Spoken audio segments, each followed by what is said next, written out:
जी, आज हम पढ़ेंगे भगवत गीता के अनुसार करने योग्य काम कौन सा होता है।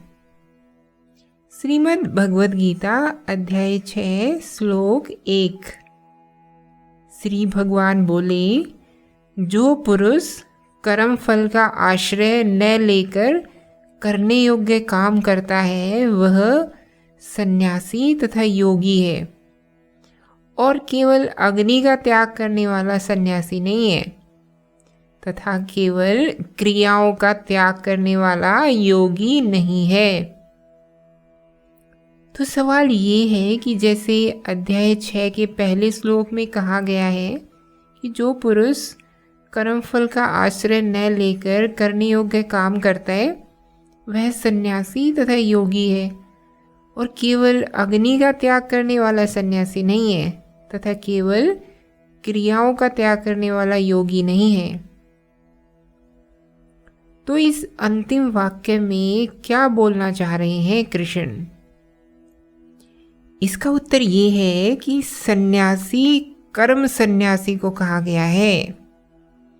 ये वो लोग हुआ करते थे जो कहते थे कि अब हम कुछ नहीं करेंगे, अब हम कर्म सन्यासी हैं, हम कुछ नहीं करेंगे।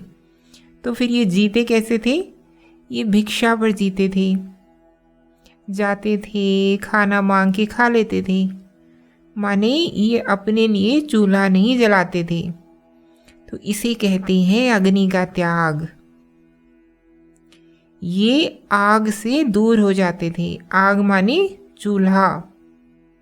स्थूल रूप से आग का मतलब है कि ये अपना भोजन नहीं पकाएंगे, ये कर्ता भाव नहीं रखेंगे कि मैं जाऊं और मैं भोजन की व्यवस्था करूं, मैं अपने लिए चुनूं कि आज क्या खाना है, आज कौन सा अन्न खाना है। ये सब मैं नहीं करूंगा। मैं तो निकलूंगा, चलते फिरते संयोगवश कहीं कुछ मिल गया तो खा लेंगे। तो श्री कृष्ण कह रहे हैं कि यह कोई बड़ी बात नहीं हो गई।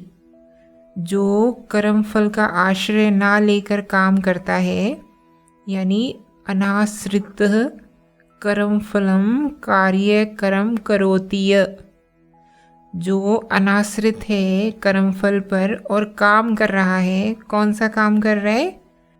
कोई भी काम नहीं, बस एक ही काम, और वो कौन सा? मुक्ति।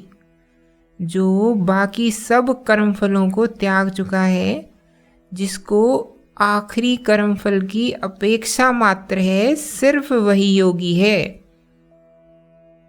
इसी तरीके से क्रियाओं का त्याग कर देने वाले को योगी नहीं कहा जाता। योगी कौन होते थे? जो जीवन की साधारण क्रियाएं वगैरह छोड़ देते थे, बस योगा अभ्यास में रत रहते थे। श्री कृष्ण कह रहे हैं उससे भी तुम योगी नहीं हो जाओगे। बाहर की क्रिया छोड़ने से क्या हुआ?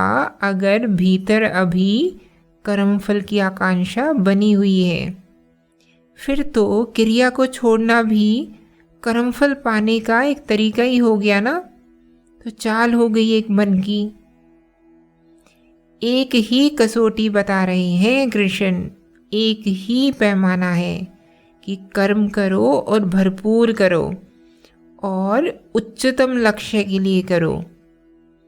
उच्चतम लक्ष्य प्राप्ति नहीं है, उच्चतम लक्ष्य मुक्ति है। तो यही योग होता है।